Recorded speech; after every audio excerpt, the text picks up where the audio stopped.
અમદાવાદના ચાંગોદરમાં લાગેલી આગ વધુ વિકરાળ બની. મોરૈયા બ્રિજ નજીક ફેક્ટરીમાં આગની ઘટના બની છે. કલર બનાવતી આ ફેક્ટરીમાં આગથી દોડધામ મચી ગઈ. ફાયર વિભાગની 13 ગાડીઓ ત્યારે ઘટના સ્થળ પર છે. કેમિકલના કારણે આગનું વિકરાળ સ્વરૂપ ધારણ કર્યું છે અને આગ પર કાબુ મેળવવા માટેના પ્રયાસો પણ હાથ ધરવામાં આવ્યા છે.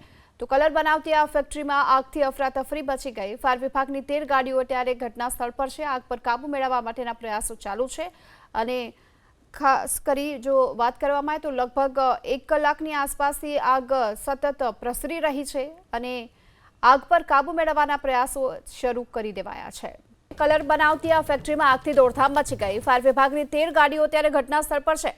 કેમિકલના કારણે આગનું વિકરાળ સ્વરૂપ ધારણ કર્યું છે અને આગ પર કાબુ મેળવવા માટેના પ્રયાસો પણ હાથ ધરવામાં આવ્યા છે. તો કલર બનાવતી આ ફેક્ટરીમાં આગથી અફરાતફરી મચી ગઈ. ફાયર વિભાગની 13 ગાડીઓ ત્યારે ઘટના સ્થળ પર છે. આગ પર કાબુ મેળવવા માટેના પ્રયાસો ચાલુ છે અને ખાસ કરી જો વાત કરવામાં આવે તો લગભગ 1 કલાકની આસપાસથી આગ સતત પ્રસરી રહી છે અને આગ પર કાબુ મેળવવાના પ્રયાસો શરૂ કરી દેવાયા છે.